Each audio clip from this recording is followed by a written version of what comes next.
As you all can see, I'm not the person who's in the image. So yeah, I'm standing in for Nerina. My name is Jordanka, and welcome to today's webinar. So today's webinar is the second episode of the quarterly series of the educational webinars, and this program is organized by Miss Joanne under ASKU's Welfare Department, which covers culture, sports, entertainment, and education. So today we are discussing academics, which is the main reason why we're all in Japan, which is academics. And as you can see from our program, we have three guest speakers with us today, all which are alumni of Kyushu University. And we have Dr. Ekene, who will be speaking to us about research funding and collaborations, and Dr. Brian, who will be talking to us about journal, conference, paper writing. And last but not least, we have Dr. Dyson, who will be talking to us about the PowerPoint presentations. So after every speaker, we'll have a QA session of 5 minutes. Feel free to ask any questions or comments with regards to what would have been presented on. And you can also leave comments in the chat box. I'll also be checking on that at any time. And I will pick some questions from the chat box and ask the presenters myself. And this session will be recorded and later on it will be posted on the YouTube channel, which is at ASKU-Japan. You can search for it later on. As you can see in the chat box, we have the link to the first webinar that was held a while back. So please check it out. And so it's a bit early, but I'd like to give this opportunity to our first speaker, which is Dr. Dyson, on the PowerPoint presentation. You can take the floor.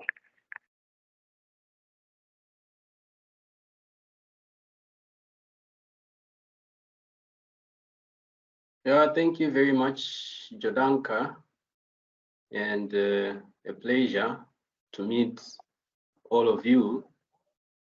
As introduced, I'm Dyson Moses from Malawi.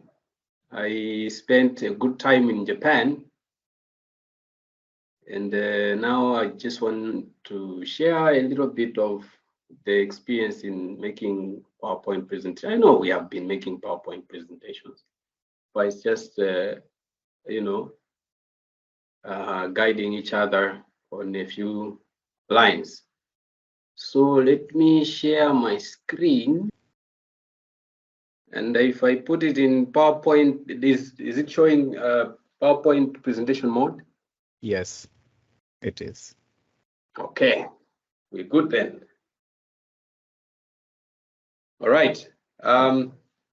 Thank you very much for your patience. You know, I normally use Zoom, so Teams, it looks like it was it has been quite a while I last used. In fact, I haven't been using it. All right. Once again, from Malawi, greetings.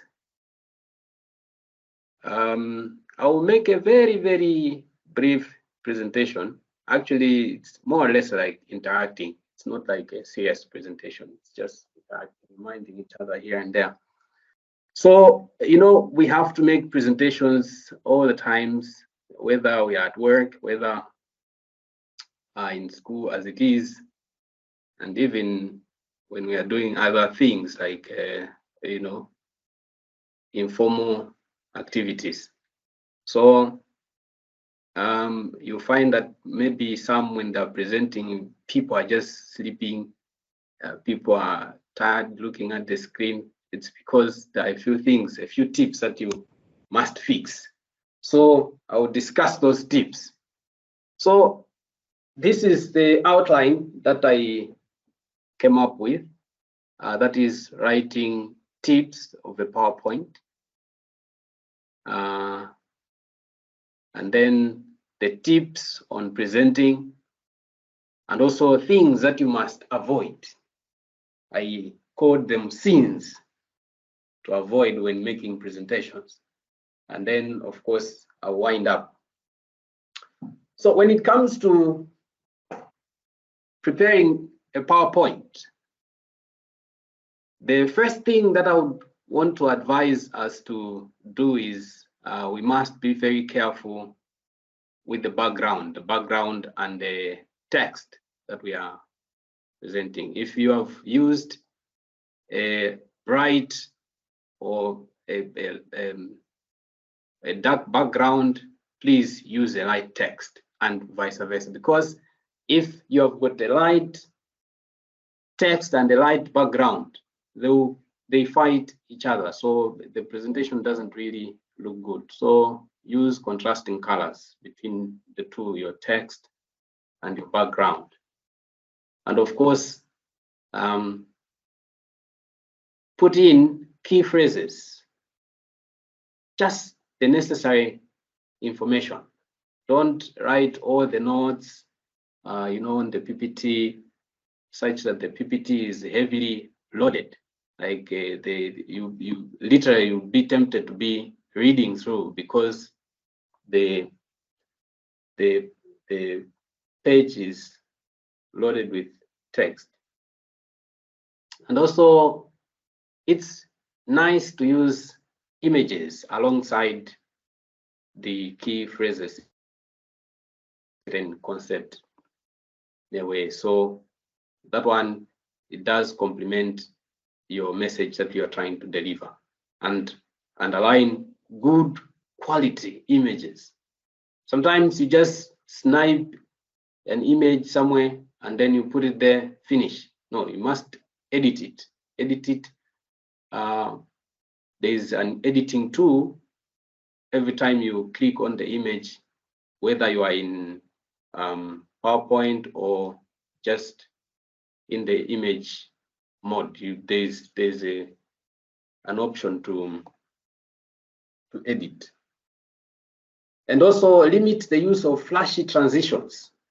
People like some fancy stuff sometimes, having text flying in like birds, animations, the text dancing around, and sometimes people put sounds.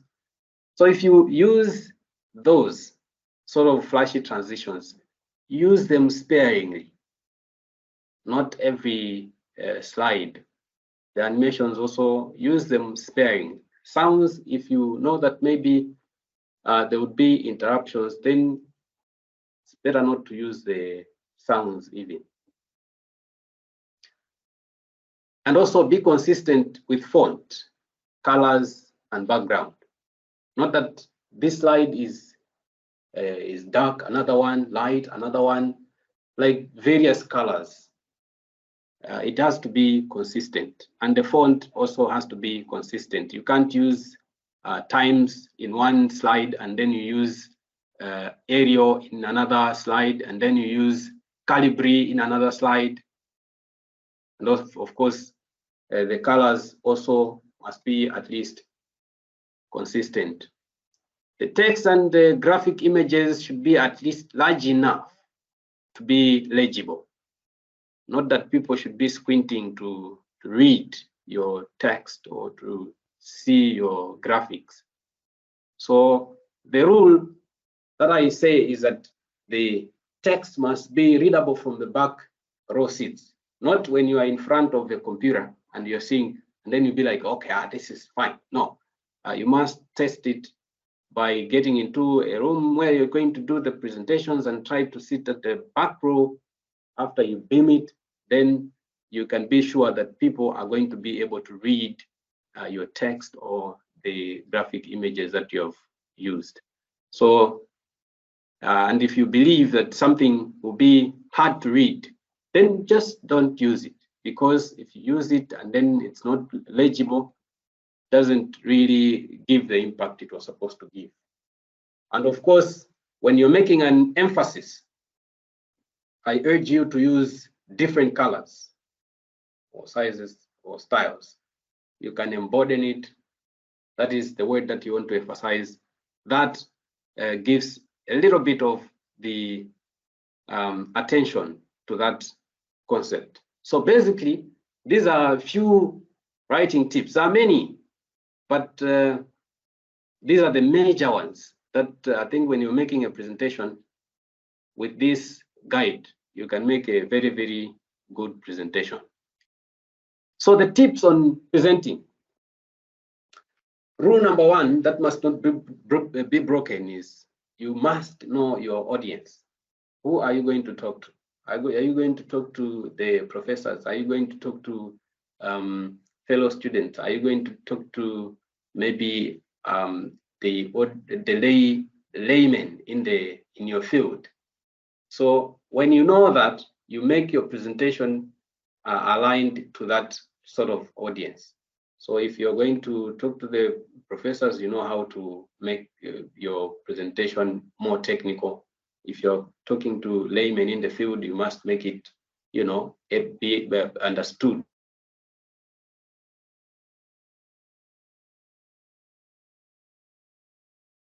So when you're making the presentation, don't read. You must know your work. So because people, they would be reading verbatim, word by word, then the presentation doesn't really come out good. And in fact, the temptation to read the presentation is because you have used heavy text, like you've put lots of words in a slide. So now you can't take a certain concept by a glance of a phrase. Then you have to read everything. So that is not the way you must present your work. It becomes boring. So if you used sounds, you must be patient enough to wait until the sound has finished so that you should speak, because you can't speak on top of the sounds. So you have to be patient, wait for the sound. When it has finished, then you speak. The other thing that you must not do is to turn your back on the audience, like as if you are writing, you are teaching on the board, and then you make them face your back. No. All the times, stand in a position whereby you are able to face the audience, but also you are able to read on your wall that you have projected your PowerPoint to. So, because making the audience face your back doesn't really look good. So, which scenes must you avoid? Actually, from what I've presented here, the presentation tips and the writing tips, we can already pluck out the things that must be avoided. The first thing that you must avoid is using several effects and transitions. These may distract the audience. So people are going to be either intrigued by the transitions, or they're going to be unhappy with the effects, more especially those who want to pay attention. And those several effects or transitions can even slow your computer. Then it dents the presentation altogether. You need to shift from the me paradigm. The me paradigm is the fact that when you're making the presentation, you're not making the presentation for yourself. You're making the presentation for your audience. So move from the circle of me, then go to the circle of we. Take care of your audience. So make sure that your slides, the text is large enough to be easily seen. Make sure that the graphics are good enough so that the audience appreciates the graphics nicely. So don't center the presentation on you. Center the presentation on the audience. So every time you must have that thinking in mind. I've already spoken about heavy text. Don't make the slides too heavy. Just provide an overview and then depict probably an idea graphically, something like this, other than using, lots of words in the PPT. Verbatim reading. Presentation must focus on interactive speaking and listening. So don't read out to the audience. Otherwise, it's as good as just giving them handouts. And then you say, folks, read your slides as I go through mine. So that's how it looks like. Standard clip art. This scene must be avoided because snip a graphic and then you just put it there and you haven't done the necessary editing, then people don't really appreciate. So make proper edits of the clip art that you use. And for the templates, there are several templates that are there, but I would encourage you to be flexible in terms of using the templates. You can create your own template which you are more comfortable with, because if you use predefined templates, then they confine you in a way.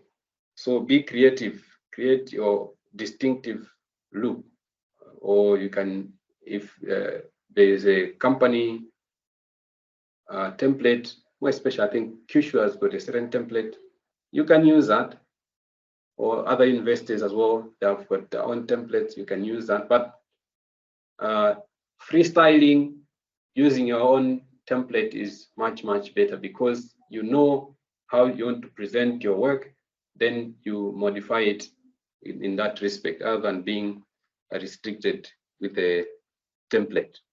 So that's basically the what I wanted to share with you. So arigato gozaimasu. Thank you, Dr. Dyson, for the nice presentation on how to do our PowerPoint presentations. Are there any questions or comments? Feel free to raise your hand and I will call out your name.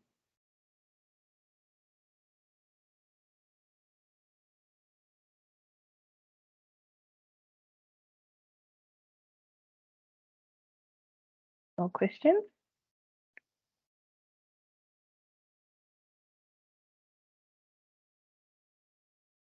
Okay, okay, Joanne. I think I see a Joanne? hand. Joanne, Yeah. you can, yes, go ahead. Yes. Thank you. Thank you, Dr. Dyson. My question is on the me or we pronoun. If say I'm referring to experiments I did or some fieldwork results, and then referring to I did this or we did this, is it right to say we did as much as I was doing the work by myself? Should I be saying we did this, we came up with this formula, or we observed this kind of result? Is it say I did or we did?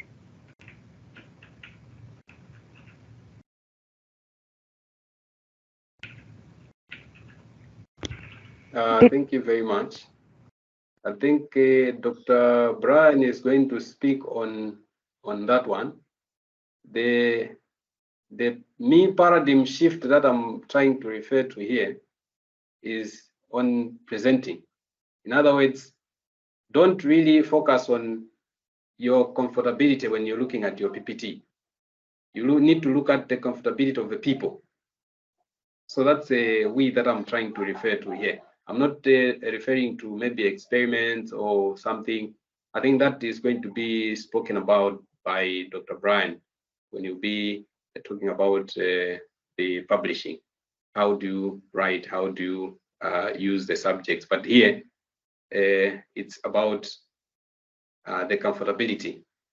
Don't make yourself comfortable with the PPT. You must feel the comfortability of the people when they are looking at your PowerPoint. That's what I'm trying to refer to.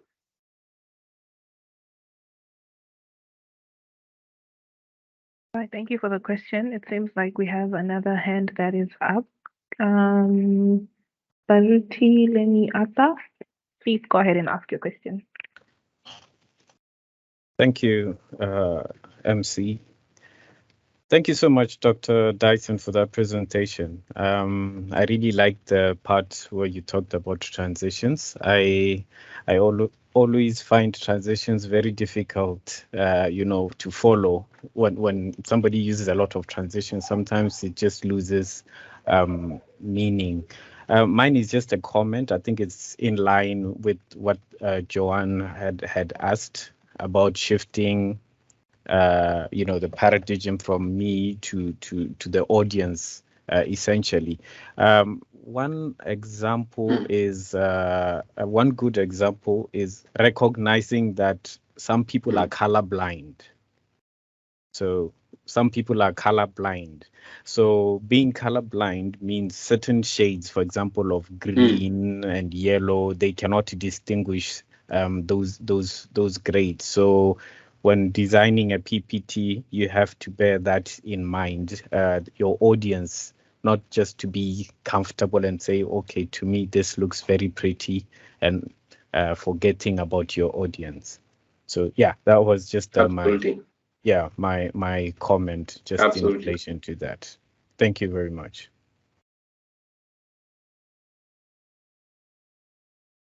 Thank you very much for making that highlight. It has actually come out clear than maybe how I put it.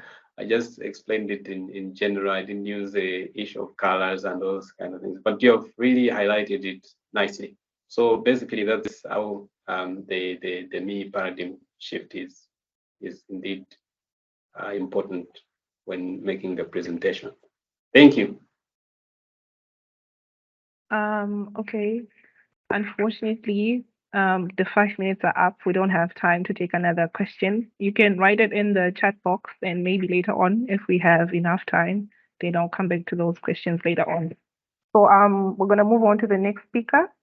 Our next speaker is Dr. Brian. He's going to be talking about journal, conference, and paper writing. You may take the floor. Yeah, thank you, Jodanka. I hope I pronounce your name well. Yes. Yeah. So, Dr. Dyson, you are assuming I'm going to talk about what you mentioned, and you didn't ask me. I know. I read you. I read your mind. Yeah, I'm trying to share my screen, so I hope you can see it.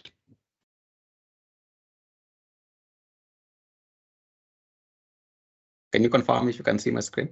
Yeah. Yes, we can see it. Okay. All right. So my name is Brian. I'm going to be talking about research paper writing. The 15 minutes are not so long, so maybe I might not capture everything, but I hope what I'm going to talk about will be sufficient. So the first thing when you set out to do your research is, remember you had a proposal, and in your proposal you set out to achieve one objective. So this is one thing that many people forget. So you should always keep in mind that you set out to achieve one objective, and your proposal is about a problem-solving activity. So there was a problem that you designed, and then you came up with a proposal of how to tackle it. And then tackling this problem, you have 2 years if you're doing your master course, and you have 3 years if you're doing your doctor course. So this proposal that you're doing, this objective, so you break it down in stages when you finally get to start your master's. So you have to break it down into different parts. And each part leads to the next part, to the next part, until you have your final objective. So these parts, you can divide them into timelines. So maybe stage 1, you have like 6 or 8 months to achieve it, which leads to stage 2, which leads to stage 3. And if you are able to sufficiently achieve each part, that's enough data to write one paper. Okay. So this is how I try to break it down. So you have your final goal, which is your proposal objective.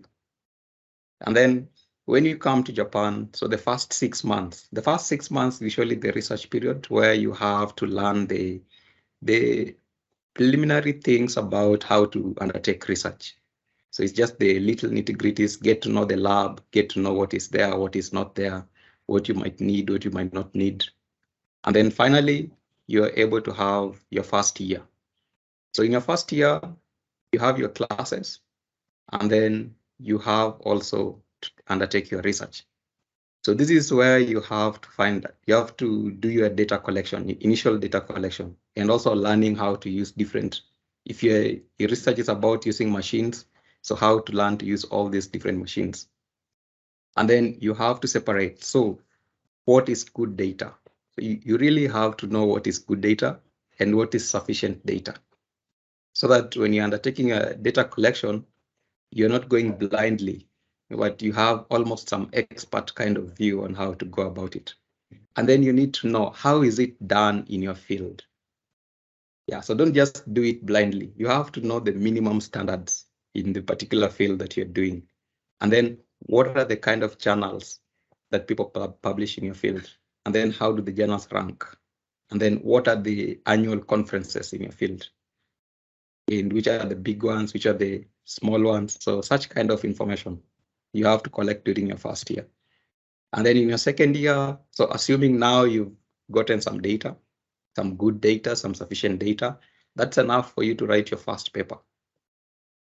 Right after you write your first paper, you have to refine and improve. You continue doing your research, and more data, more findings leads to the second paper and the third paper and so on. And if the data is not so large, like you think maybe it's just a minor accomplishment, then you can submit it to a conference. And remember, you're in a problem-solving endeavor.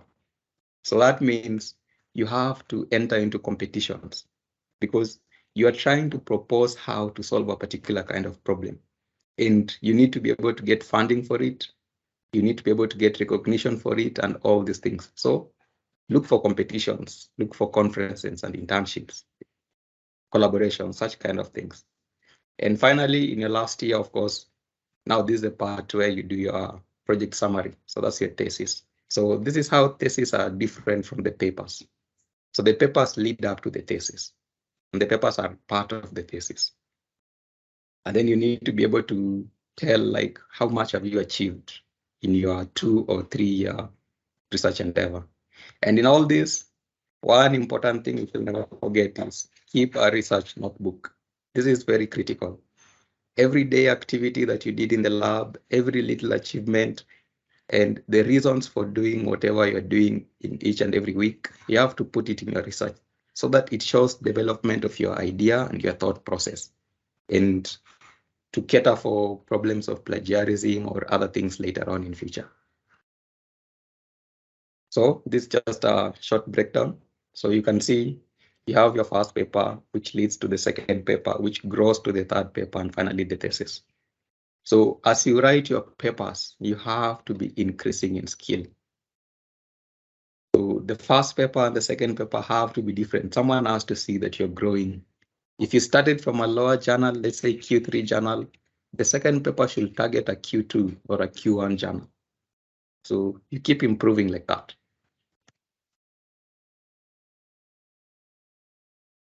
And then depending on how many papers you've been able to write, you must know, like, what is your signature paper or papers.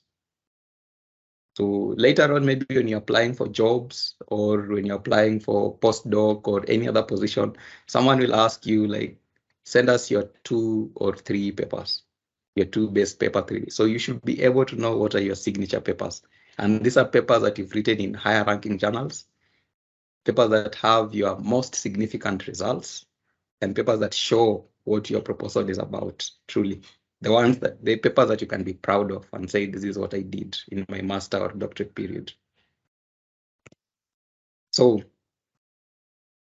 the rule is, don't just hope to be a good researcher. So you must train yourself. You must undertake lessons that will actually make you a good researcher. So this is why I summarize this part. So you have to deliberately arm yourself with skills. So if it's paper writing, take classes on paper writing. Find out how to write a good paper and how to write different types of papers. Find out how to be a good reviewer and how good reviewers actually undertake work, so that when you write your paper, you know what reviewers look for. So find out lessons on research ethics and practices. So don't just do your master and your doctorate research blindly. You just hope that you'll be a good researcher out of it. No, you have to deliberately train yourself and build yourself. So ask people, read a lot, read pamphlets, anything that has been published on different topics, know it. And initially, you have to ask yourself, if you're doing civil engineering, mechanical engineering, or MBA, what are the minimum expected standards for you to have? Like at the end of your master period or your PhD period, what skills are you expected to have? And what knowledge are you expected to have? And then from there, of course, now you look for how to improve yourself. So how can you stand out beyond this minimum? So these are just the initial parts. So a short summary, know the experts in your field. So if you're doing chemical engineering, you have to know who are the experts in the particular field that you're doing. Who are the people who've published the most papers and the most cited papers, and why are those papers good? And then, of course, the target conference, like we've said. So what are the major conferences you can submit your results to? What are the best journals in your field? And the authorship. The authorship is really important when you're writing your paper. So you have to know who is the first author when you're writing your author order, and who is the second author, third author, fourth author, and the last author. So this one varies in the different fields. Sometimes in other labs, maybe the professor is the corresponding author. Sometimes you are the corresponding author. Sometimes the professor comes at the last of the authorship, or sometimes the professor comes at the second. So you have to know how to do that. You have to find out from your particular field. So this is why I'm saying you don't go blindly. Don't just write because people do it. Yeah, and then some few lessons on reviews. So how do you respond to reviews in major and minor corrections? Because depending on how you respond to it, your paper can be accepted very fast, or it can take a very long time for your paper to get accepted. So these are skills that you have to train yourself. You have to find out how to go about it. And later on, after you finish maybe your doctorate, you're going to be a professor, you're going to be a lecturer or something. So you need to have this kind of lessons for you to be able to be a good teacher to your students and a good supervisor to your students. Okay, so this is an outline of normal research papers. So we have the title all the way to the reference tools. And let me start with the first four. So the title, the abstract, the keywords, and the highlights. So these four things are what will bring people to your paper. So imagine you've published your paper, but someone doesn't know your paper at all. So how are they going to find out your paper? So they're going to use the keywords and the keywords to find your paper. And if they find your paper, your title is the first thing they're going to look at. So is your title attractive enough? Is it comprehensive enough that someone can say, this is what I'm looking for? And if your title is attractive enough, they'll go to your abstract. And if your abstract also is good enough, then that's how someone can download your paper, and that's how you get citations. The abstract and the highlights are almost the same thing, because both of them, they give short summaries of your entire paper, like the key points that someone can look for when they're looking for your paper. And then, of course, the corresponding author. So if you're the corresponding author and your paper is good, so maybe companies or other researchers or other people, they can contact you to make collaborations or to turn your paper into a project. So this is why corresponding authorship is very important also, because your contacts remain with the published paper. So sometimes when you put your professor as your corresponding author, you kind of delegate your main results to someone else. So okay, let's do a little of each. So the title. So I have some the guiding questions on the first line of each and every one. So for example, your title. So does your title fully capture all aspects of your paper? If someone reads your title, can they really know what your paper is about. Yeah, will it be curious enough to make them want to open your paper? So your title has to be short. Short is better. If you write 3 lines of title, someone will get bored to read the whole of it. So make it short but comprehensive. Let it capture everything that you want to say. And it should have a balance of technical and non-technical words. You got your abstract also. So initially you have to ask yourself, what is a good abstract? So how do experts write good abstract? Yeah, so when you have your results and you want to publish a paper, don't just go into writing an abstract. You really have to find out in your particular field, how do people write abstracts? So have like 5 or 6 or 7 reference papers that you can actually use as a guide to know how to write a good abstract and the elements of a good abstract. And do a balance of qualitative and quantitative. So quantitative, use percentages, use numbers. For example, you achieved 97% of this one. When you did your synthesis, you're able to achieve 60% success. Use such kind of metrics so that someone can easily gauge and follow your results. So if you just use qualitative throughout, it becomes hard for someone to actually weigh your paper. And then the abstract must be also comprehensive. It must capture everything. It must capture your goal, what you're trying to do, and the novelty part of your paper. Like what is new about your paper and how does it stand out? That should be very clear in the abstract. And then the key methodologies and your results and conclusions. So a balance of all these things will make someone want to cite your paper and want to have your paper, maybe download your paper. So the keywords, the main thing to look about the keywords is, imagine you publish your paper and someone doesn't know your paper. Someone wants to just, I want to use Google to find a paper that I'm interested in, but I don't know how to find such a paper. So I need to use some keywords that will lead me to that paper. So that's why you have to be, it's a skill on how to look for the right keywords.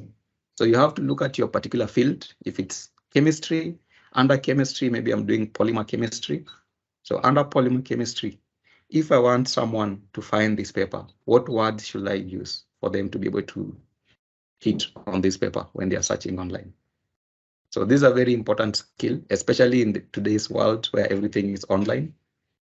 Yeah, so it's very important even in marketing. So how does your paper come up among the so many journals that we have in our fields? So how can someone track your paper in the particular journal that you published in? Yeah, so that's why you have also to take some lessons on what to use as the right keywords. And the keywords, they have to be words that are within your paper, so that if someone finds that keyword, it will take them to your paper. The highlights, like I mentioned, they're just short summaries that tells someone maybe within 3 minutes or within 1 minute what your paper is about. If I just skim through the summary, the highlights, I can know what your paper is about. So you have to highlight the main elements of your paper. What's the highlight of the methodology? Maybe is it a new method that you're using? Is it an improved method? What are the key results? So also here you use a balance of quantitative and qualitative. And then what are the main conclusions? So the highlights, they never go more than 2 lines, usually very short, maybe a line or 2 at most. So you also have to know, it's a skill also, you have to find out how to write a good highlight. And of course, you can just look for the many papers that have done highlights, and then you'll know how to use that. So the main point about all these 4 aspects is, think of the mindset of researchers. So different researchers in different parts of the world, what do they look for when they're looking for papers online? And what are they attracted about in different papers online? So if you have this kind of idea, this kind of mindset, then you will know how to structure your title, your abstract, your keywords, and your highlights very effectively. So number 5, we have the introduction. So the introduction now, this one shows how much preparation you've really done in your research. So you have to do a really thorough analysis of how knowledge has progressed in the field that you're in. So maybe the last 5 years or the last 7 years, how was this thing that you're researching about went up or down, up or down? So you have to really follow that. And then the introduction part also should introduce your objective and novelty statement initially, so that someone knows from the word go what you're investigating about and how you are actually designing the whole paper to be about. And then you have to understand the citation rule. This is a common mistake that people do. For example, I wrote a paper, another person quoted me, another person quoted the person who quoted me. So when you are citing, who do you cite first? You don't cite the third person. You have to cite the original owner of that information. So the people who read papers just very fast, you look for the abstract and then you see the abstract as something, or you look for most cited paper and you just quote that most cited paper. Sometimes it's wrong because that most cited paper, he also cited someone.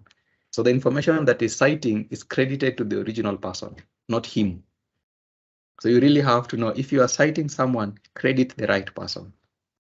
Yeah, so don't be lazy in doing that. That's why it has to be a thorough analysis.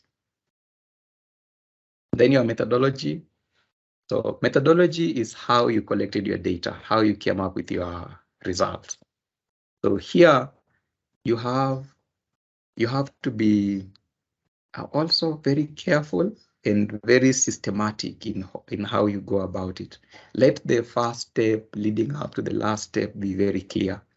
So you can divide it into different stages and number them in different stages with subtopics for each step so that it's very clear what you're doing and how you're doing it.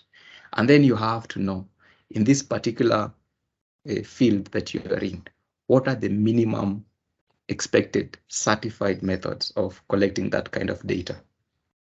So you can't miss that. You have to know if you are creating a new thing. So that new thing, the way that you created it has to be a standard way.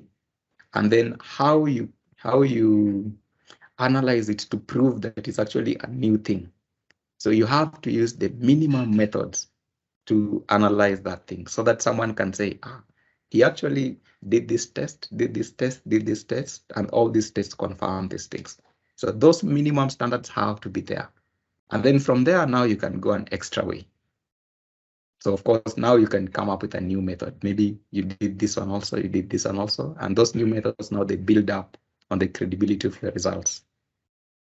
But what people fail is you do something and then you miss critical steps. So a good reviewer, an expert reviewer will immediately trash your paper because they know you failed the minimum tests. So that thing cannot be proven scientifically. Yeah. So after you've done your methodology, so you've collected your key results. So these results, you have to be able to separate them. Maybe on a short side note, you need to be able to divide them into minor and major results so that it's very clear, even to you, to your professor, and to other people. They have to be able to know what are the main results and what are the minor results for this thing that you're doing. And then now you can, if you did a thorough analysis of your background study, now you can compare your results with the already published results. So in one part of your results and discussion section, you must have a comparative, either table or even in the part of discussion or something, but you must be able to compare how does your results separate from the already published results. Is it better? Is it equal? How different is it? So that has to be clear. And sometimes people may not be able to see it. So that's why you need to be able to clearly highlight how different your results vary from the other people. And then in your discussion, that was the results part. So in the discussion bit, you have to use the funnel approach.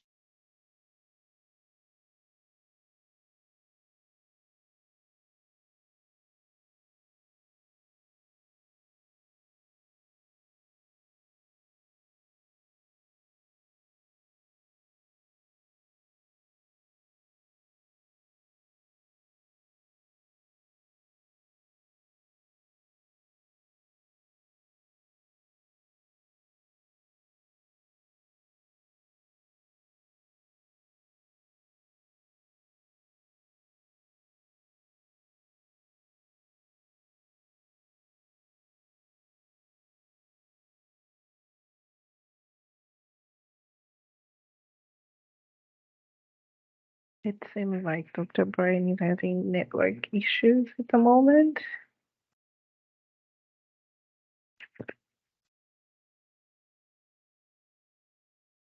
Dr. Brian, can you hear me? Sorry, excuse me, Miss Jojo. Can you hear me? Yeah. Yeah, unfortunately, he was using his desktop and power is gone. So I think Oh. we'll move to the next one, and then when he comes back, he can proceed. All right. Thank you. Since we're a bit running late in terms of time, I'm not going to take any questions, but please do write the questions in the chat box and we'll get back to them later on. But for now, we'll proceed to our next speaker, which is Dr. Ekene, who's going to be speaking about research, funding, and collaboration. Dr. Ekene, please take the floor. Okay, thank you very much, Jodanka. And good evening to you all. Good evening, good afternoon, and good morning, wherever you're listening in from. I'm Okafor Kenechukwu from Kyushu University. And I'm very pleased to be part of this academic forum. Let me share my slide first and take it on from there. Just have a few slides. Wait, can you see my slides? Can you see my presentation? Yes. Okay, very good. Good. Okay, so I'll be talking about Joanna actually told me to talk about research funding, collaboration, and collaborations. But I think it's a bit narrow. Actually, when she gave me this topic to talk about, I didn't quite see how relevant it is to students. And I went forth and back with her, like, what do you really want me to talk about here? You know, like research funding, students are not supposed to don't have that chance or opportunity to look for research fundings, as in funding for their own research. And also, when you think about collaborations, like research collaborations, you can't go over the head of your professor to collaborate with another researcher in the field. So I try to kind of expand the scope of the presentation to see how it can be more relevant to students. But of course, I hope this discussion is going to be relevant to you when you finish your studies as a student, when you graduate and you move forward to working in industries or being a researcher. Okay, but this is a really very good opportunity for me. This is the first time I'm having a very formal discussion with ASKU members, a formal academic discussion. So I would like to start with a little bit, just a bit of an introduction of my research. Okay, I'm working here at Kyushu University as an associate professor. I used to be a student at Kyushu University, and I did master's and PhD here, and then after that I worked in Tokyo University and also the National Institute of Advanced Industrial Science and Technology before coming back to Kyushu University. And all this while I've been working, I've been doing combustion research. I've been working on combustion. And the reason I want to introduce my research is because hopefully I really I want to work with African students in my lab in the future. So I would like to first of all tell you what I'm doing, so that if you know someone that is interested in studying in Japan, maybe your colleague, your friend or relative back home, and they're interested in mechanical engineering or the kind of things I'm doing, please try and introduce me to him or her. I would love to have African students in my lab. So let me it's just a very quick introduction, okay? What I'm doing is combustion, okay?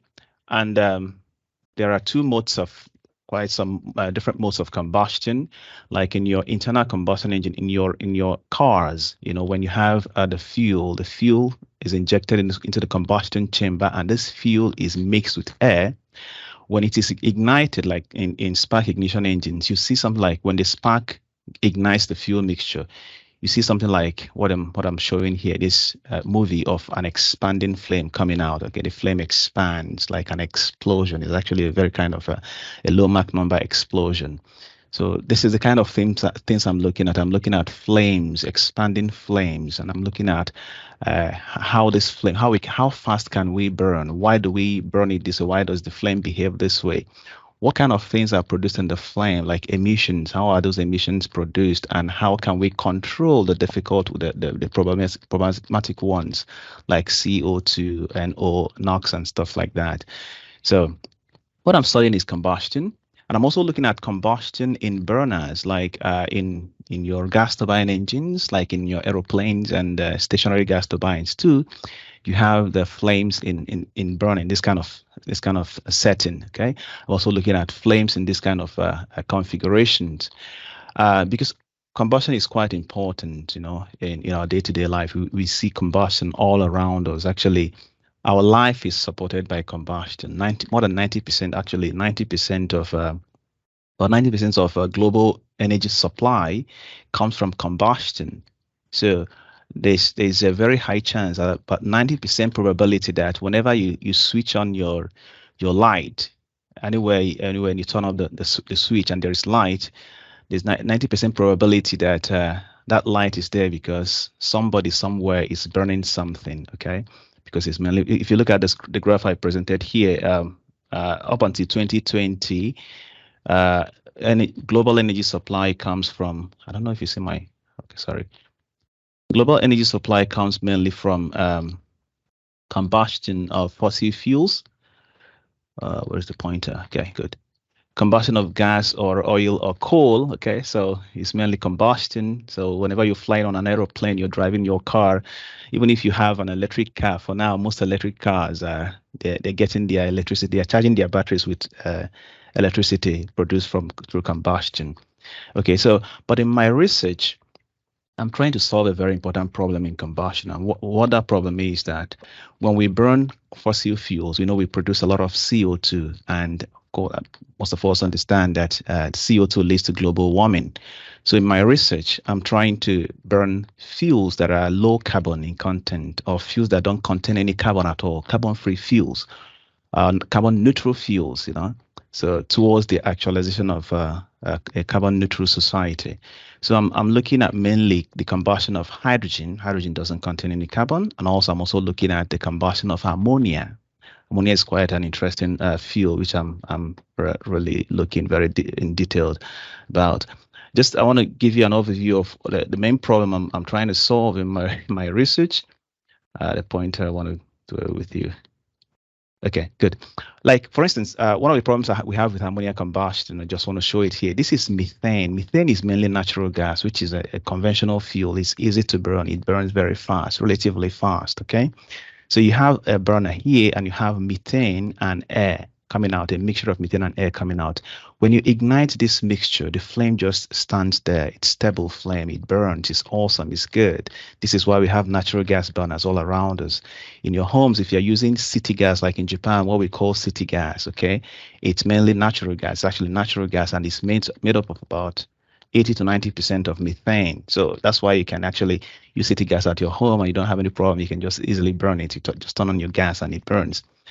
But what I'm trying to develop, the technology I'm trying to develop, is that of ammonia instead of using city gas, because city gas contains carbon. So I want us to use something like ammonia that doesn't contain carbon. So this is what happens when you try to burn ammonia. It doesn't actually burn.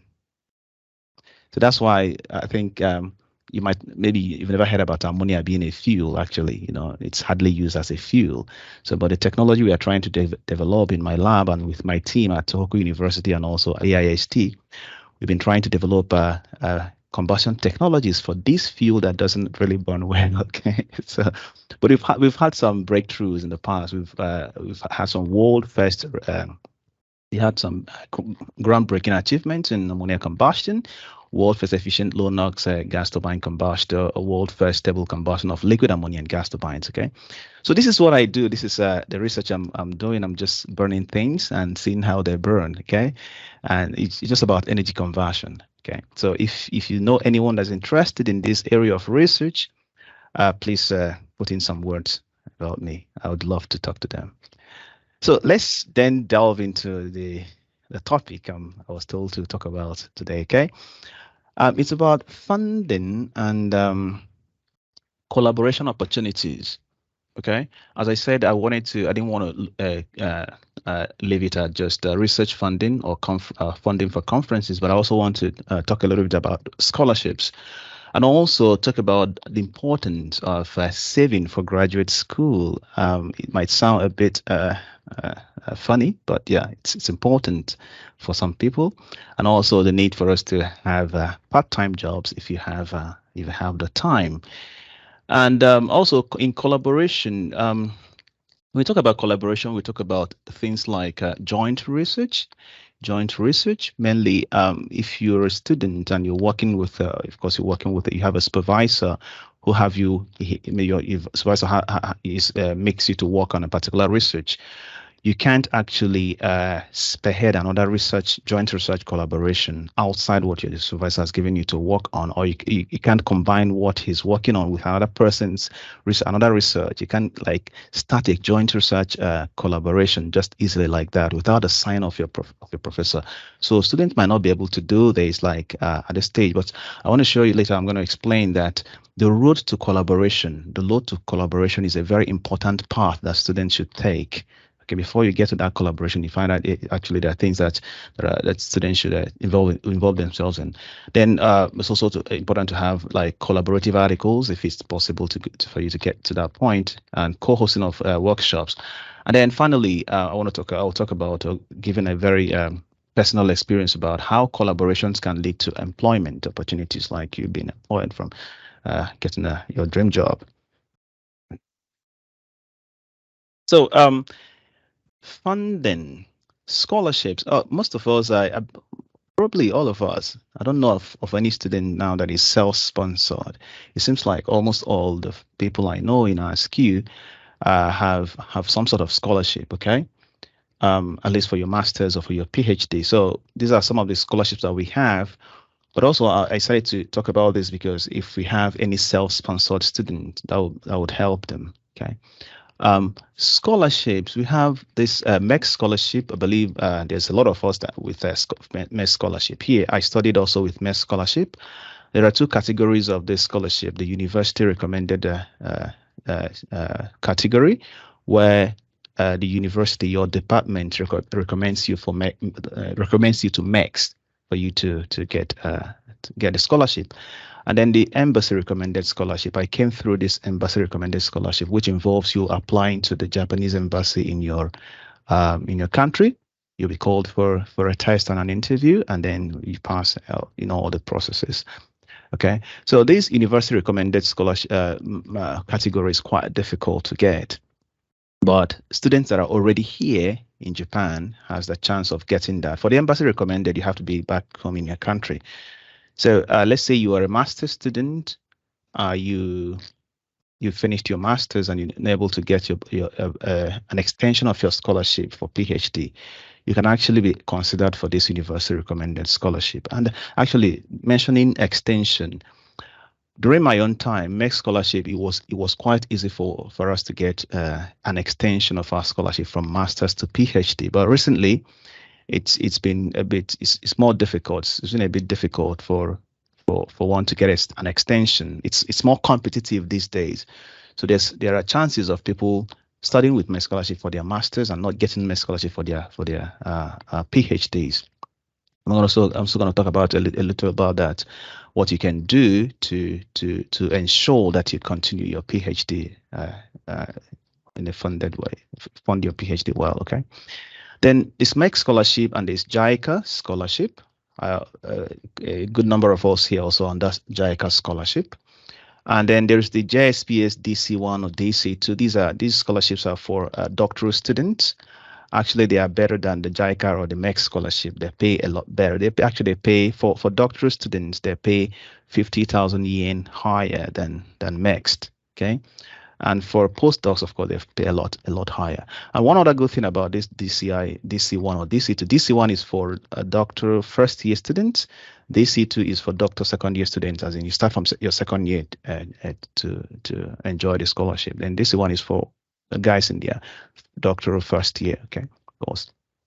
One of the interesting thing about is that there's there's a period, there's a what I call it, scholarship period. Let's say if you're if you get DC1, you're given the scholarship for a period of 3 years.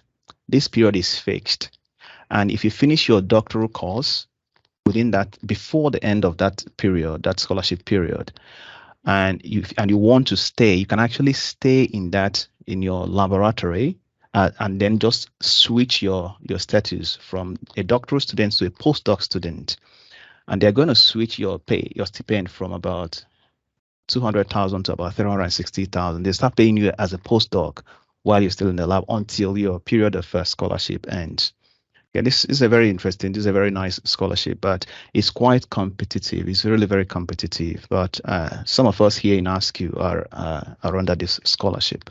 So it doesn't mean that it's not possible for one to get it. And when you have MEXT, this is something to be careful about. When you have MEXT scholarship, you can't accept any other scholarship unless you give up MEXT. Okay, so if you have MEXT scholarship and you go for this DC1, you can actually have MEXT and decide to go for DC1. Okay, and if you get it, you have to give up MEXT and and then take up this DC1. Okay, so you can't have both of them. And also, if you have MEXT, you can't be receiving any other scholarship, whether DC1 or JICA or any other scholarships that are available in Kyushu University. There are some other scholarships available in Kyushu University. You can check the Kyushu University scholarship website. There are actually quite a number of them. But they are not as good as MEXT or these other like MEXT, JICA, and JSPS. Most of them are just like part payment. Some of them are tuition waivers. Some of them just give you some stipend for the whole year, not as high as what these other scholarships pay you, but it can offset some of your daily costs. So it's important to look at these particularly if you're not on scholarship. Okay, if you don't have scholarship for now, you can look at all these Kyushu University scholarship website and look at scholarship that you can apply for. And this website, I call it Cupid website. They usually post scholarship information for students that are studying things related to energy conversion. Okay. For instance, I just picked. This is one of the banners that of the scholarship that the scholarship offer for this year. Call it support for student performing hydrogen research. Okay, it's a Junichi Miyamoto Hydrogen Research Award. This if your research is related to hydrogen, you can access this scholarship. Although I think the application time, the period is already ended. It was maybe end of May. Okay, but if you look at this, it's a full exemption tuition for doctoral students and half exemption tuition for master's students. Okay, if you don't have any scholarship, if you're here on self-sponsorship, you can look for information like this. You just keep checking this Cupid website. You'll see a lot of information coming up on scholarships. Then there are other funding opportunities that are not scholarships. The one I want to mention particularly is this QREC. QREC, if you don't know about QREC, you should know about it. QREC is a Kyushu University entrepreneurship center. I think it was established by Robert Huang. Is a tech entrepreneur, a very tech entrepreneur from Kyushu University. He used to be a student of Kyushu University, but now he's a CEO of some very high tech companies. And he funded this research center. And the research center is meant to incubate entrepreneurs from Kyushu University. One of the things they do is that if you have a good a good business idea, it's just meant to incubate businesses. Okay, if you have a business idea that you think it's worth winning a prize for, you can go to this. You can apply for one of their scholarships, like the ones that they have. This second Kyusokai fund.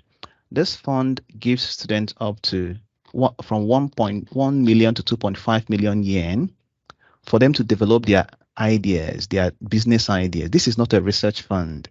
This is a business idea, just a business funding for your business, and it's considered an income It's your income. It's actually not, the funding is not going to be controlled by the university. You control the funding. You pay all the taxes involved in it, all the necessary tax administration will be done by you. But this is just your money for you to, bring your business idea to fruition. So this QREC is a website to always check if you're interested, if you have any business idea that you want to work on. Okay. Yes. This particular second QSOCI also, I think the deadline was May 31st, 2 or 3 days ago. 2 days ago. Okay. Fortunately, it's the deadline for application has passed, but this is the second time they are having this fund. So probably next year they're going to have this again. So if you're interested, keep an eye on this and look at how check how you can apply for it. Okay. I think it involves pitching your idea, and then all the ideas are reviewed. If your idea is a winning idea, then good for you. And then there are other funding opportunities, but most of these funding opportunities are not quite accessible to students, mostly for university staff. Okay, if you get into the IRIMAC website, sorry, I think this part of the website is students can't get information from. They can't access this part, but your professors, your supervisors can access it, and this is where your supervisors are needed in accessing funds for you. So there's this international conference travel expense support from Kyushu University, but it's only accessible to professors. So, but you can get this funding for your for your international conferences and travel. Let's say there's a conference you want to attend, but you don't have the money, or don't have the funding for it. You can remind your sensei. You can tell him, okay, if he doesn't have any much funding for that. For you to travel abroad, you could let him know that, remind him that there are stuffs like this. You guys could look for fundings like this for him to apply on your behalf, okay? Because you can't really do the application directly. Then we also have granting aid for scientific research, which we call the Kakenhis. This Kakenhi can be applied. You can apply for it as a student. You can have to be a researcher, either a postdoc or a professor in the university for you to apply for these. And also we also have grants and donations from private organizations and companies. These are also not accessible directly to students, but your supervisors can access this and then use it for research in your field. So yeah, that's it. So now, how does one access scholarship funding? Okay, Brian is back. Basic requirements for accessing scholarships and funds. Okay, the important thing is, two very important things is to have very strong proposals. Very strong proposals. One is to have a very strong proposal, and two is to have a high research output. Okay, I enjoyed what Brian was talking about earlier. This is quite important to be able to have a lot of papers published. That's very important, high impact papers, and also to know how to write a very strong proposal when you're trying to access a scholarship. For instance, for this JSPS, this DC1, knowing how to write a proposal for this is very important, and also having a paper already published. Let's say you want to, this is for the doctoral students. If you want to get this, and if you already have a paper published during your masters, it gives you a very high chance. It gives you a very high chance of accessing this scholarship, the GSPS fund. Okay, so if you're thinking of, let's say you're doing your masters and you want to access a different fund like this JSPS for your doctoral course, think about this. Okay. And when you're preparing to write any sort of scholarship application or funding application, it's very, very important to get mentored. Consult with past beneficiaries of that particular funding or scholarship that you're trying to apply for, and let them pick their brains about what's going on, and get their opinions and help in preparing those documents. And usually for the DC1, there's a gathering at the university library called the Cuta Cafe. Cuta Cafe is a gathering of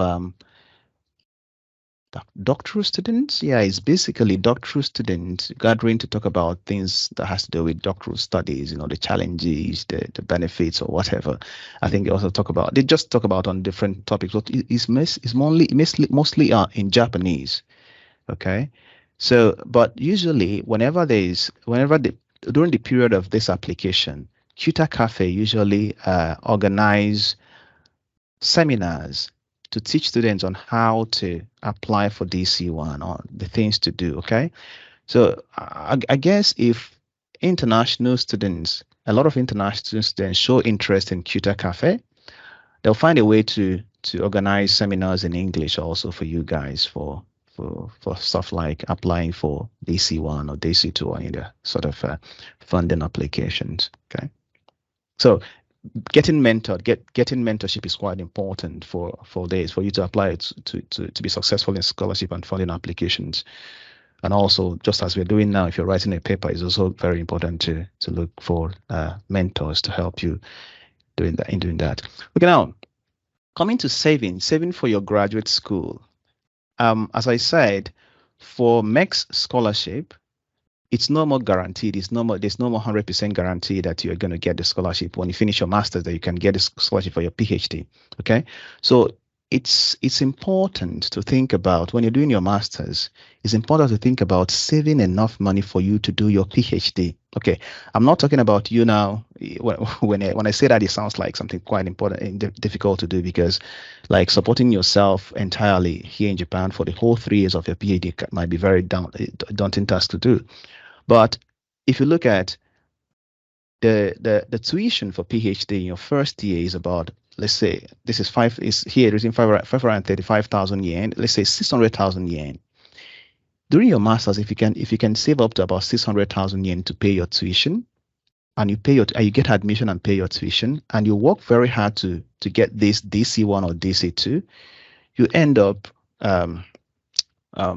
being able to finish your, if going for your PhD is something that is of great interest to you, save up a little money to pay for your first tuition, and then look for scholarship options to augment your income. And of course, part-time jobs are also available. There's also an option that you can use to augment your income while you're partly paying for your tuition. Okay. When I was a student, also, I considered this option. Even though they said then that it was easy for us to get an extension of our scholarship, but I wondered something could happen. Policies could change without you knowing it. Okay, you could be doing your master's in your first year, second year, they tell you there's a change in policy that you can't get an extension. So during my master's, I was saving money to pay my first year PhD scholarship tuition, because I really wanted to do a PhD. Okay, so but luckily I got an extension. But even if you don't finally get an extension and you've saved up enough money to do your PhD, you can pay your first tuition, look for scholarships like the partly paying scholarships, or even the DC1. If you work very hard, you could get it, and then you get a very smooth ride on your PhD. For this DC1, it's important that you already have admission. For you to get this, you have to have PhD admission already. You have to be in your D1, that's doctoral 1 or doctoral 2 to get it. That's why paying your first tuition seems very important. That's why saving up could be very important for you if you want to do this. So part-time jobs also very, very important. If you have the time to do it, there are a lot of part-time jobs that you can do. You don't need Japanese language abilities to get a part-time job here, if you don't know about that.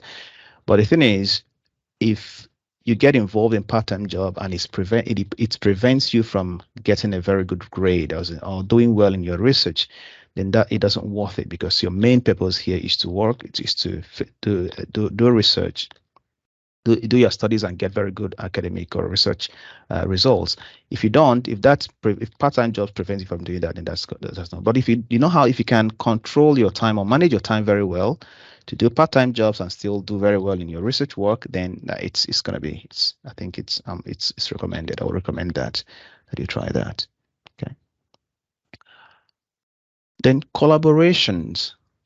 Talking about collaborations, there's a lot to gain in collaborations. It enhances your research output, because of course you'll be working in a team, and the synergy in bringing a lot of heads together, and also the fact that there'll be more papers being written from the team, and your name could be included as you contribute to the team. So that increases your research output. It also enhances your popularity in your field, because you get to know people from outside your laboratory, and they get to know you too.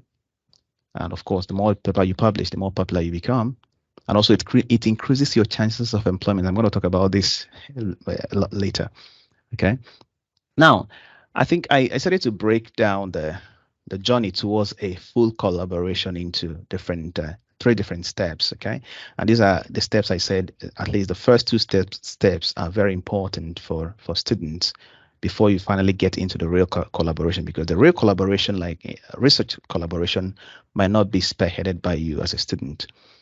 Okay, so the first thing is what I call the wide area network. Okay, don't quote me here. Okay, this is just something I want to use to explain what I mean by this stage of networking.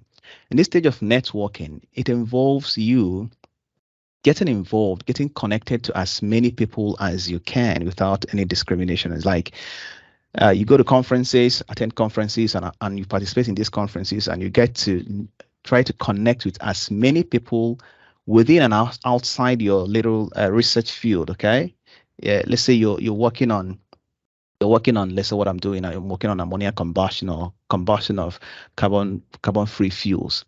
But when I go to conferences and I go to combustion conferences, I might meet people that are working on different aspects of combustion. There are people that are still looking at hydrocarbon combustion. I wouldn't say I'm just working on ammonia combustion, I don't need to connect with these other guys. Okay, so the first stage is a stage where you just connect with as many people as possible. Wide area networking. Okay. When you attend conferences, this is very important, because you can't sit inside your lab and develop a network or create a network. You need to get yourself out there. You need to find opportunities to attend conferences. Even if you don't have a lot of data to present at the conference, ask your sensei whether you can just present a poster at the conference. Okay, see if you can convince him to allow you to just present a poster at the conference, because the important thing is, of course, being able to present an impactful data at a conference is very good, but that is not the only thing you're looking out for. You want to create a network. That network is going to be very, very important in your career, in your future career, and I'm going to explain that as I go forward. So, and when you get to a conference, it's good to participate. One of the mistakes that students make is that when they go to conferences, they just think about their presentation. Okay, I'm just going to prepare for my presentation, and once my presentation is done, I'm done, and it's time to play around. It's time to go for shopping and look around the city. No, that's doing yourself a disfavor. Actually participate in the conference. Ask questions, and when you ask questions, you mention your name before the question. Mention your name, mention your affiliation loudly. Give a pause for people to sink it in, and then before you ask the question. That's very important, because you need to make people know about you, to start hearing your name in your field. Okay.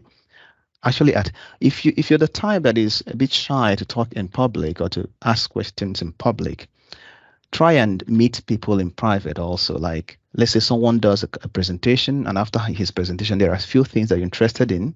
You go to meet them after the presentation and talk to them. Okay. And also, it's important to attend social events during conferences. That's an area, a place where you can easily make connections. Okay, this wide area network I'm talking about. Social events like banquets or excursions. Usually, banquets it's usually subsidized for students. So I don't think, it's you need to pay your own money to go for banquet, but they're not usually that costly. Most conferences think about students, that they want a lot of students to participate. They also know that students don't have so much money, so they're usually subsidized for students to participate. So think about saving just a little money to participate in these social events and get go with your name card. In real life, when we meet people, let's say you meet someone on the road and you want to develop a connection with the person, you talk. It's an informal setting. You exchange some few pleasantries or introductions, and you don't usually just go and leave. If you want to keep the connection, you don't just leave the person without getting the contact, right? You usually ask, can I have your number? Are you online or are you on Facebook? That's usually what we do, right? And then after that, when you get home or when you get to your base, you don't just leave it like that way. You usually send an email, a message. Oh, it was nice meeting you today. And because actually that message is because you want to have the link, get things going, right? You send that message. That's actually what we do in research connections also. This first step of collaboration involves this, okay? But in this case, when you meet somebody in a formal setting like a conference, you don't ask the person, are you online? Do you use Facebook? No. The way you do it is with your name card. So as a graduate student, you are supposed to have a name card, a business card. As a graduate student, as a master's student, as a PhD student, if you're a PhD student who don't even have a name card, you're missing it already. You're missing out a lot. So prepare a name card and always go out with it. Go to conferences with it and be ready to share it to as many people as possible, and also get them. Okay, get theirs. That's the normal thing in Japan. Also, yeah, Japanese like to always do introductions with name cards. Okay, so get the name cards and don't stop there. When you get home, finally, you separate these name cards, all of them. Send each and every one of them a message. It was nice meeting you today. Even if it's just 2 lines, you're trying to establish a communication line, a communication link. Is important. You send them a message. It was nice meeting you at the conference or last week. Okay. I used to do this when I was a student. I did that quite a lot. I would get all the name cards, and usually what I did was whenever I get somebody's name card, I will write behind the name card something that will help me remember who the person is. This professor with very white beards from Tohoku University, something like that, It helped me remember, okay, this is the guy.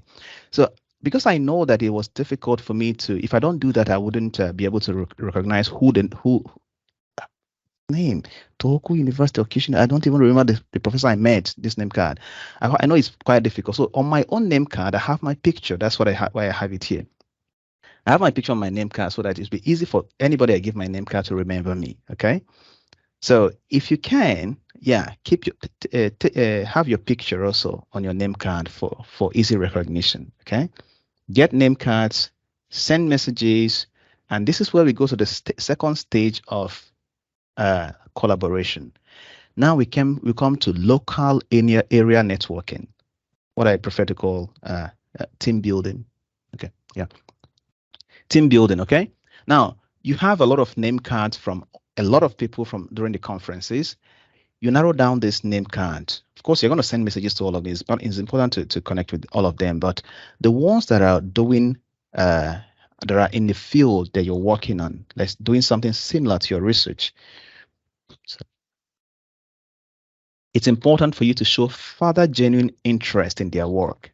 Probably you discuss with them at length or maybe a little bit during the conference. Like maybe there were some presentations they did that was interesting to you, or maybe you know a little bit about their work. This is a time where you then ask, when in that first email you send to them, you try to tell them, it was nice meeting you, and I liked the fact that, or you had just pick out some things, some technical details of what you guys discussed, and show interest in his work. Okay, and then ask a few more questions if you can, so that you can get a good feedback from them. You can, like, you're trying to make the conversation go forward.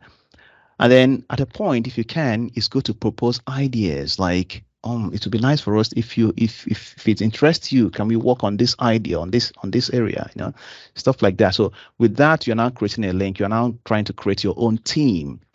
This now local area is a smaller group of people that you're now you're showing genuine interest in their work, because their work is related to what you're doing, okay, or what you plan to do in future. Then if possible, you start looking for funding opportunities to then actualize the collaborative effort. Because without funding, you can't have a formal collaboration. I met a student at a conference about 3 years ago. No, that was before COVID.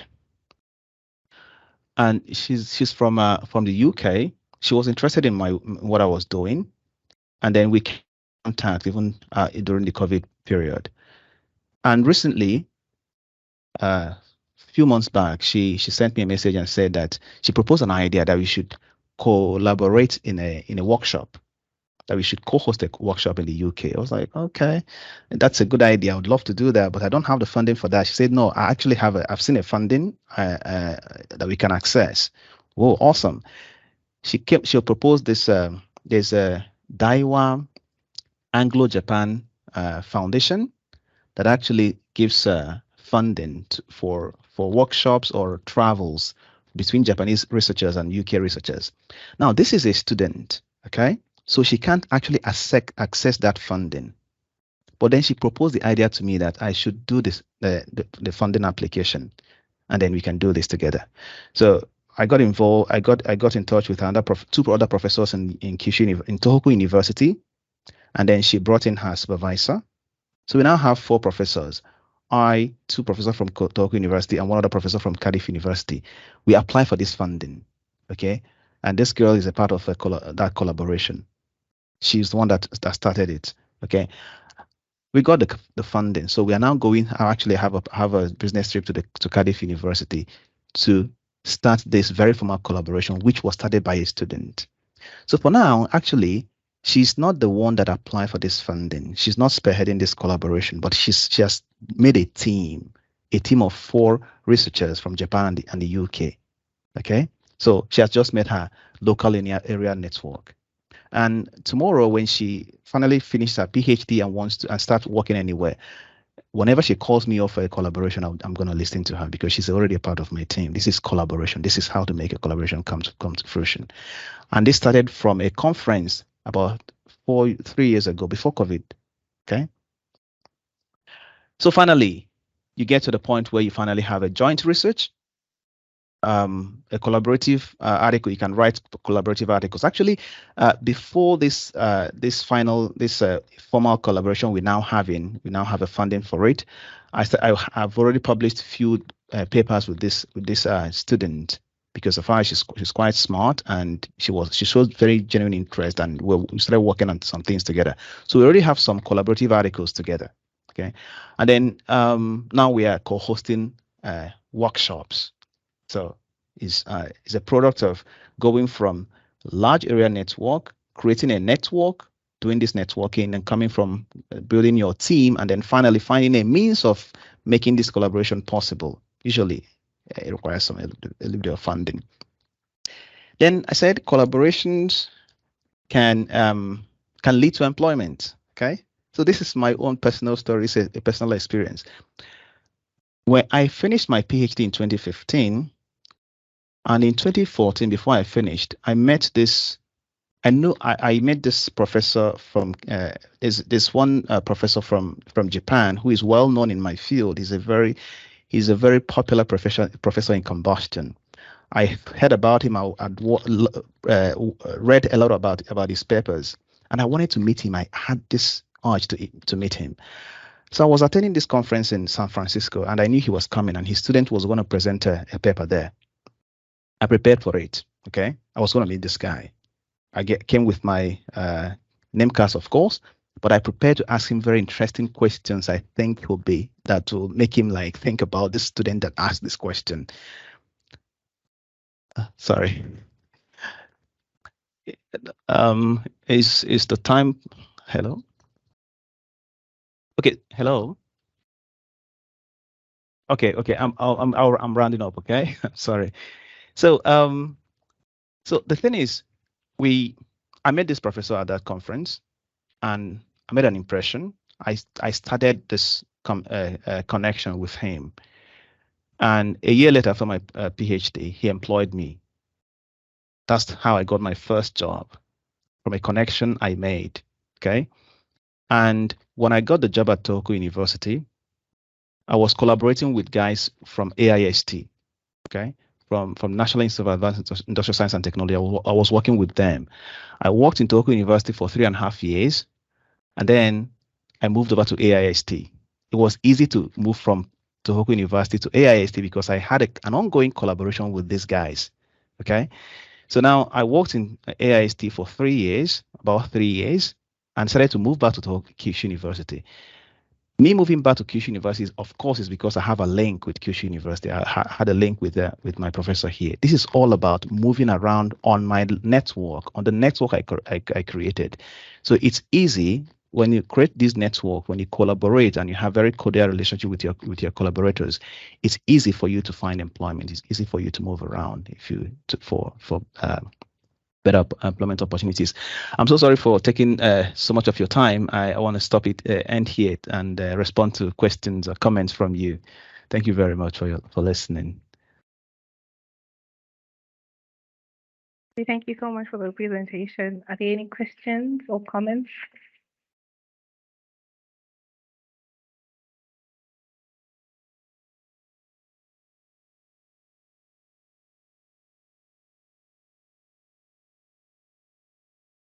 Oh, it seems like we.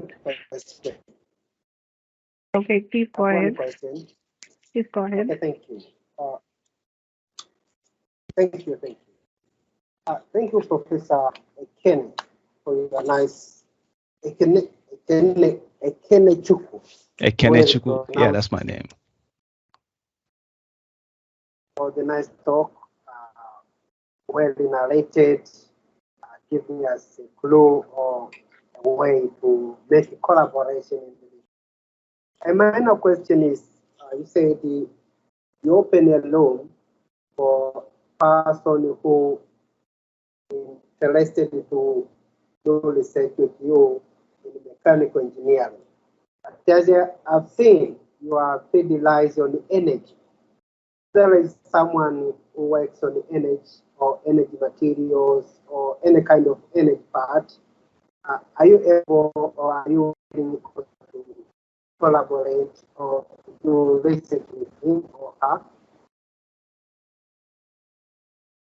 Okay, thank you for that question. I don't deal with energy materials in my lab, so I can't supervise a student who is not really doing something that has to do with combustion. But depending on what the kind of research on energy material the person is looking at, we can do some collaborations. Like one of the things I'm talking about, like let's say you're looking at how, for instance, combustion is affecting a material, okay? I can look at the combustion aspect of it, and you look at the material aspect of it. You can look at how combustion is affecting the strength of the material, where I'm looking at the behavior of the flame. So we can collaborate there, but I can't supervise a student who is working on just materials, okay? I don't know if that answers your question.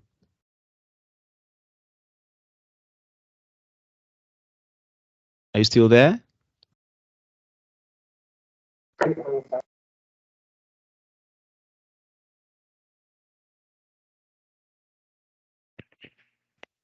Thank you so much for the question. I would like to call back Dr. Brian so that he can summarize. I think Bepowo has a question. Okay. Can we take that before we go to Dr. Brian? So He's the one who was speaking. Oh, really? Okay, I didn't see that. No. Were you the one speaking? I was not the one. Sorry. Okay. Okay, then please go ahead, Bebo, and ask your question. Okay, thank you very much. Actually, I am from Burkina Faso since I'm new, and I couldn't miss this opportunity to hear from my seniors. Right now, I'm taking courses at JETAS. This is an intensive Japanese language program, and I'm supposed to finish in the next 2 months. And after that, I'm supposed to join my lab, which is in the Department of Earth Resources Engineering. And I've been hearing some issues related to what they call the entrance exam. And basically, I will be going for a 3G, and I wish to hear a little bit about how to prepare for this entrance exam as a 3D student. So this is really an opportunity for me to know at least a little bit about it and get prepared, not to be surprised. Thank you very much. Okay, that's a very interesting question. But because we don't have much time, can we discuss that in private? We can talk about it later, okay? Sure. Yeah, okay. I'd like to respond to that later, okay? Okay, thank you very much, folks. Okay. All right, thank you so much. Is there any question to what Dr. Brian has been talking about, and he can summarize his presentation as he responds to the question?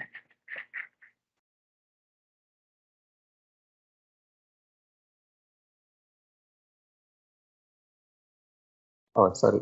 I summarized my presentation. Yes. Okay.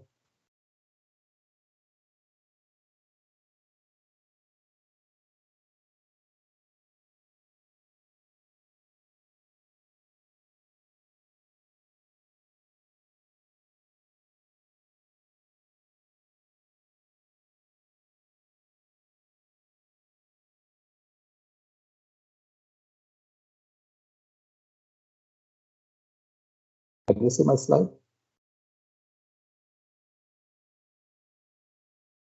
Yes, we can see your slide. Okay. So sorry about that. I had some power issues. So I was on the results and discussion bit. And here, mostly I was talking, I think I finished this part. So number 8 on summary and conclusion. So just remember that summaries are very different from conclusions. Summary is usually quite simplistic, that you're simply summarizing the different aspects, whether your methodology or your discussion, your results. But a conclusion really digests your data and results and then gives us perspective on what the whole thing is about based on your original objective on writing that paper. So this is also one of the skills that you need to find out how to go about it really well. And then the implication or perspective is something that you can include in your conclusion. So imagine this paper that you've written and the whole research that you've carried out and the findings that you've come up with. So in broad and simple terms, so what does your findings really mean? So that everybody can understand, both the technical and non-technical people, so that we know what your research is about, what it means in the different spheres of life and in your field. Yeah. And referencing and reference tools.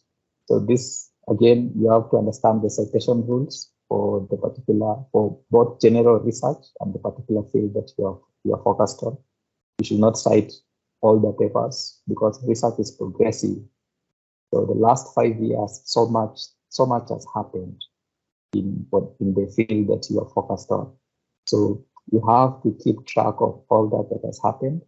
And now your research has to improve or add new knowledge to whatever has happened.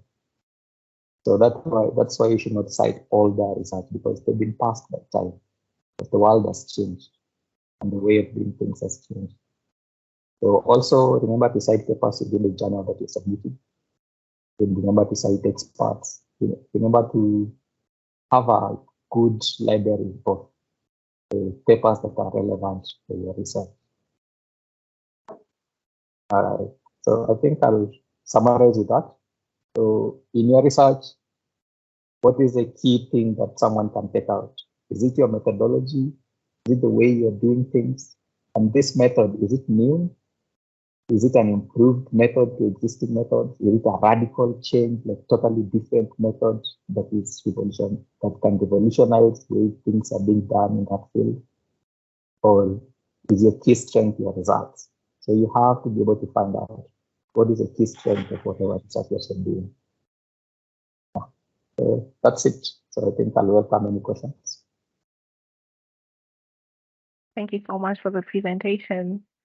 I would like to, since there were no questions, I would like to pass on the mic to Liemi for the vote of thanks.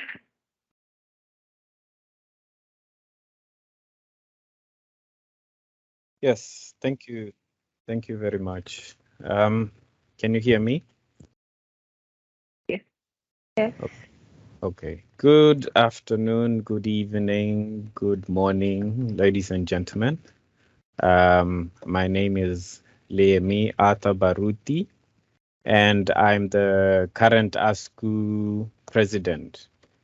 You know, one of the upsides brought about by the COVID pandemic is that it has allowed us to embrace teleconferencing. And through that, we can have events such as this webinar and connect with people from all over the world, quite literally. And although with that also comes some technical challenges, as we know from the motherland, we have some technical challenges, but I'm very thankful that we were able to overcome the challenges. So my task is to give a vote of thanks. So firstly, on behalf of ASKU, I would like to extend my sincerest appreciation to our speakers today, Dr. Dyson, Dr. Brian, and Dr. Ekene. It is indeed comforting to know that you took time off your busy schedules to be part of this ASKU activity. You know, I always tell people that ASKU membership does not lapse or expire. You know, it is lifetime, and I believe you are testimony to that, and for that we are truly grateful. Secondly, I would like to thank the organizing committee led by Ms. Atieno Joanno Nyango. You guys have did an outstanding job once again. For those that don't know, this is our second webinar, and I believe, I believe we are growing from strength to strength. So thank you, organizing team. And last but definitely not least, I would like to thank you, our esteemed audience, because without you, this wouldn't be possible. The webinar wouldn't really be possible. So really, thank you very much for taking time to attend this webinar. And I've been asked to request that we all switch on our videos for a group photo or to capture a group photo. So if we could do that, we would be truly indebted. And for the benefit of those that maybe came in later, this webinar is being recorded and will be posted at a later stage on the ASKU YouTube channel. ASKU has a YouTube channel where you can also find the webinar from the first webinar that we had. And in future, we will be trying to live stream these webinars also on the same YouTube channel. So with that, I would just like to say thank you, everybody. And yeah, I'll hand over back to the organizing team and the moderator. Thank you. Thank you so much, Mr. President. So everyone, please turn on your camera as the president has said, and Miss Joanne is the one who's going to be taking the screenshot. You, Miss Joanne. Okay, give me a minute, please.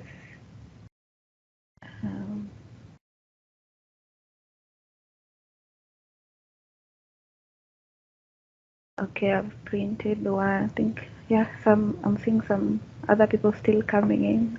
I'll continue printing until they are all visible.